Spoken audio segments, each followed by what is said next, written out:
Welcome to another video guys. आज मैं एक और स्टोरी को ट्रांसलेट करने जा रहा हूं और हमेशा की तरह मैं इसे हिंदी में ट्रांसलेट करूंगा।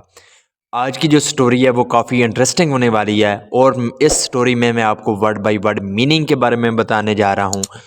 तो आपसे गुजारिश है इस वीडियो को लास्ट तक ज़रूर देखिएगा ताकि आप इसको अच्छे तरीके से समझ सकें।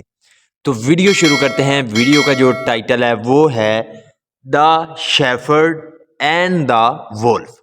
शेफर्ड कहते हैं चरवाहे को, यानी कि जो भेड़ बकरियां चराता है उसको शेफर्ड बोलते हैं, और वोल्फ कहते हैं भेड़िए को। तो इसका क्या मतलब हुआ?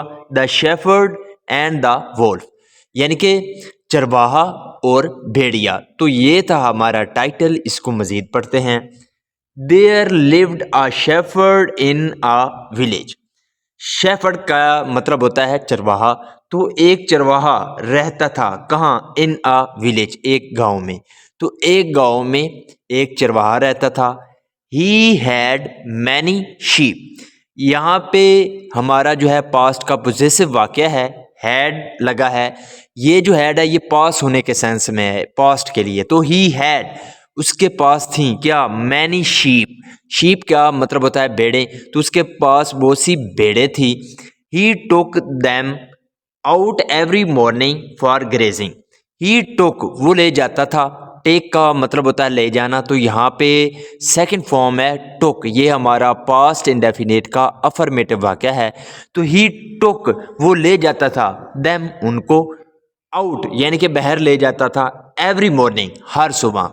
क्या करने के लिए? फॉर ग्रेजिंग, चरने के लिए। तो वो उन भेड़ों को हर सुबह चरने के लिए ले जाता था। वन डे, एक दिन, his wife fell ill and he had to go to the city to purchase some medicine for his ailing wife. तो एक दिन हिज वाइफ, उसकी जो पत्नी थी, फेल इल, वो बीमार पड़ गई। And he had to go, और उसको जाना पड़ा कहाँ? टू द सिटी, शहर जाना पड़ा। क्या करने के लिए? टू परचेज, खरीदने के लिए, सम मेडिसन, कुछ दवाइयाँ खरीदने के लिए उसको जाना पड़ा। कहाँ जाना पड़ा? शहर जाना पड़ा। तो दवाइयाँ किसके लिए? फॉर हिज एलिंग वाइफ, यानी कि उसकी जो बीमार पत्नी थी उसके लिए कुछ दवाइयाँ खरीदने के लिए उसको शहर जाना पड़ा। There will be no one to take care of the sheep. There will be no one, यानी कि कोई नहीं होगा। क्या करने के लिए? टू टेक केयर, यानी कि देखभाल करने के लिए, ऑफ द शीप, भेड़ों की। तो भेड़ों की देखभाल करने के लिए कोई नहीं होगा। ही थॉट टू हिमसेल्फ, उसने मन ही मन में सोचा। देन, फिर, he called his son and told him. फिर उसने क्या किया? कॉल्ड, बुलाया। यहाँ पे सेकंड फॉर्म है, ये हमारा पास्ट इंडेफिनिट का अफर्मेटिव वाक्य है। तो फिर उसने बुलाया हिज सन, अपने बेटे को, एंड टोल्ड हिम, और उसको बताया, Ramu, I am going to the city to purchase some medicine for your mother. Am going, मैं जा रहा हूँ। तो यहाँ पे एम के साथ वर्ब की फोर्थ फॉर्म है। ये हमारा प्रेजेंट कंटीन्यूअस टेंस का वाक्य है, और इस तरह के वाक्य के आखिर पर रहा है, रही है आता है।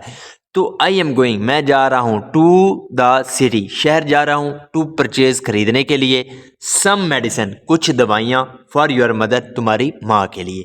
तो मैं तुम्हारी माँ के लिए दवाइयाँ खरीदने के लिए शहर जा रहा हूँ। It will take me 2 or 3 days to come back। It will take, तो लगेगा क्या? मी, मुझको, 2 or 3 days, यानी कि मुझको 2 या 3 दिन लगेंगे, टू कम बैक, वापस आने के लिए। सो इसलिए take care of the sheep. Take care का मतलब होता है देखभाल करना। तो देखभाल करना किसकी? ऑफ द शीप, भेड़ों की। तो इसलिए भेड़ों की देखभाल करना। Save them from being attacked by the tigers and wolves. Save them, उनको बचाना, फ्रॉम बीइंग अटैक्ड, यानी कि उन पर हमला होने से उनको बचाना। किसके द्वारा? बाय द टाइगर, टाइगर के द्वारा, बाघ के द्वारा, एंड वोल्फ, और भेड़ियों के द्वारा। There are many wild animals in the nearby forest. There are many wild animal, wild का मतलब होता है जंगली।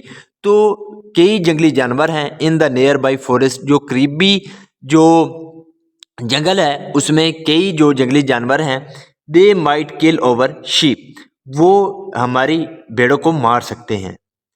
Ramu listened to his father's advice carefully and the next day he left for nearby hillside with his flock of sheep. Ramu listened, यहाँ पे listen की second form है listened. ये हमारा पास्ट इंडेफिनिट का अफर्मेटिव वाक्य है. इसका मतलब होता है ध्यान से सुनना. तो रामू ने सुना किसको? To his father's advice. यहाँ पे फादर के बाद अपॉस्ट्रोफी एस का प्रयोग किया गया है. इसका मतलब होता है का के की. तो जो रामू था उसने अपने पिता की जो एडवाइस थी उसको सुना, यानी कि उसकी नसीहत को सुना केयरफुली, ध्यान से. एंड द नेक्स्ट डे, और अगले दिन, he left for the nearby hill side. He left, वो रवाना हो गया. लीव का मतलब होता है रवाना हो जाना, तो यहाँ पे सेकंड फॉर्म है लेफ्ट या निकल जाना. तो वो निकल गया for the nearby hill side, यानी कि जो करीबी हिल साइड थी, पहाड़ी थी, उसके लिए वो निकल गया. किसके साथ? With his flock of sheep. Flock का मतलब होता है झुंड. झुंड किसका? ऑफ शीप, भेड़ों का. तो भेड़ों के झुंड के साथ वो अगले दिन करीबी जो पहाड़ी थी उसके लिए निकल गया. बट लेकिन Ramu was a mischievous boy. Mischievous का मतलब होता है शरारती. तो जो रामू था वो एक शरारती लड़का था. He was feeling lonely. तो यहाँ पे वाज के साथ वर्ब की फोर्थ फॉर्म है. ये हमारा पास्ट कंटिन्यूअस टेंस का वाक्य है और इस तरह के वाक्य के आखिर पर रहा था, रही थे आता है. तो ही वाज फीलिंग लोनली, वो अकेलापन महसूस कर रहा था. सो इसलिए ही वांटेड, वो चाहता था, टू हैव सम फन, यानी कि वो कुछ मजाक करना चाहता था. He stood on a high rock and began shouting wolf wolf help. He stood, वो खड़ा हो गया. स्टैंड का मतलब होता है खड़ा होना, तो यहाँ पे सेकंड फॉर्म है स्टोड. तो ये हमारा पास्ट इंडेफिनेट का अफर्मेटिव वाक्य है. तो वो खड़ा हो गया ऑन अ हाई रॉक, एक ऊंची चट्टान पर खड़ा हो गया. रॉक कहते हैं चट्टान को. तो एक ऊंची चट्टान पर खड़ा हो गया. एंड बिगैन शाउटिंग, और वो चिल्लाने लगा, वोल्फ वोल्फ, यानी कि बेड़िया बेड़िया, हेल्प, मदद करो. The villagers heard Ramu crying for help. The villager, जो गांव वाले थे, हर्ड, उन्होंने सुना, रामू को, क्राइंग, चिल्लाते हुए, फॉर हेल्प, मदद के लिए. तो जो गांव वाले थे उन्होंने रामू को मदद के लिए चिल्लाते हुए सुना. They ran towards the hill side to help the boy. They ran, वो भागे. यहाँ पे रन की सेकंड फॉर्म है रैन, तो वो भागे. टूवर्ड्स का मतलब होता है की ओर. तो वो किसकी ओर भागे? द हिल साइड, जो पहाड़ी थी उसकी ओर भागे. टू हेल्प द बॉय, लड़के की मदद करने के लिए. कैरिंग, उठाते हुए. बिग स्टिक्स, यानी कि बड़ी लाठियां उठाते हुए. इन देयर हैंड्स, अपने हाथों में. तो अपने हाथों में बड़ी लाठियां उठाते हुए वो लड़के की मदद करने के लिए जो पहाड़ी थी उसकी ओर भागे.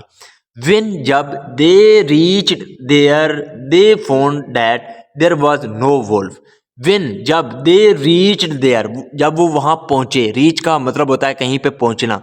तो जब वो वहाँ पहुँचे, they found, तो उनको पता चला या उन्होंने पाया, that के there was no wolf, कि कोई भेड़िया नहीं था. The sheep were grazing happily and the shepherd boy was playing on a flute. The sheep, जो भेड़े थी, वर ग्रेजिंग, वो चर रही थी. ग्रेज का मतलब होता है चरना. तो यहाँ पे वर के साथ वर्ब की फोर्थ फॉर्म है. ये हमारा पास्ट कंटिन्यूअस टेंस का वाक्य है. तो जो भेड़े थी वो चर रही थी, हैप्पीली, यानी कि खुशी से वो चर रही थी. एंड द शेफर्ड बॉय, और जो वो चरवाहा लड़का था, was playing on a flute. Flute का मतलब होता है बांसुरी. तो वो बांसुरी बजा रहा था. वेयर इज द वोल्फ, भेड़िया कहाँ है? The villager asked the boy, जो गांव वाले थे उन्होंने लड़के से पूछा. There is no wolf here, यहाँ पे कोई भेड़िया नहीं है. आई वॉज जोकिंग, मैं मजाक कर रहा था. तो यहाँ पे भी हमारा पास्ट कंटिन्यूअस टेंस का वाक्य है, क्योंकि वाज के साथ वर्ब की फोर्थ फॉर्म है. तो आई वॉज जोकिंग, मैं मजाक कर रहा था. द बॉय सेड, जो लड़का था उसने कहा. एंड लाफ्ड, और वो हंसा. The villagers became very angry and returned to their work in the village.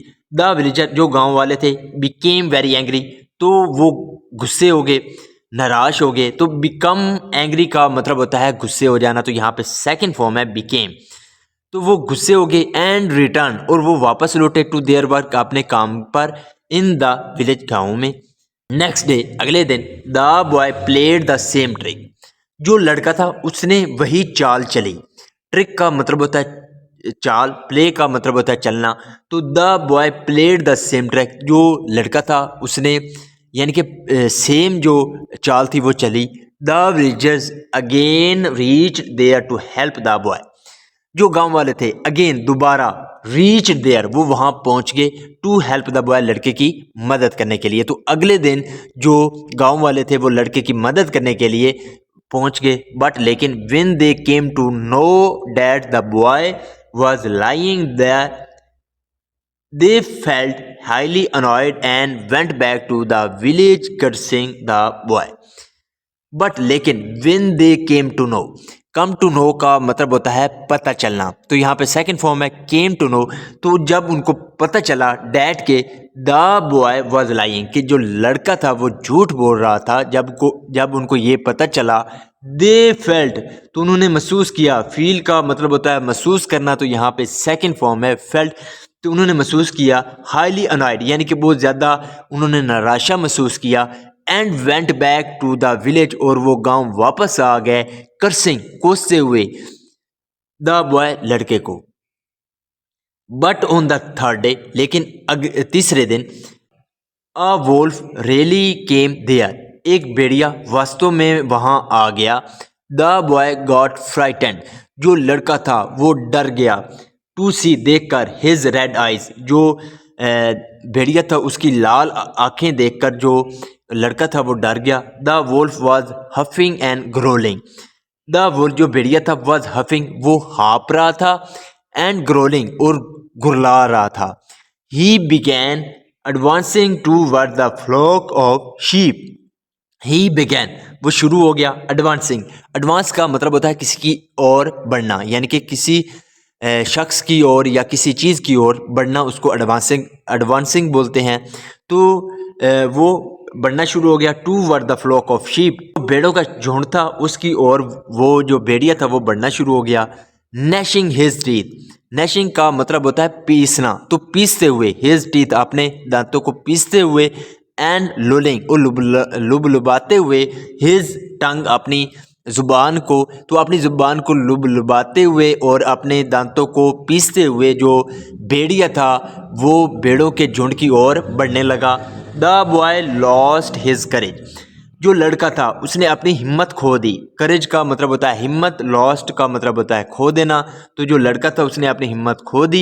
And began trembling, और वो कांपने लगा। ट्रैम्बल का मतलब होता है कांपना, तो वो कांपने लगा विद फेयर, डर के साथ। यानी कि जो लड़का था उसने अपनी हिम्मत खो दी और वो डर के साथ कांपने लगा। ही शाउटेड, वो चिल्लाया। वोल्फ वोल्फ, यानी कि भेड़िया भेड़िया, प्लीज हेल्प, मेरी मदद करो। बट टू नो अवेल, लेकिन इसका कोई फायदा नहीं था। दिस टाइम, इस बार, no one came to help him, no one, कोई भी नहीं, केम, आया, टू हेल्प हिम, उसकी मदद करने के लिए। तो इस बार उसकी मदद करने के लिए कोई नहीं आया।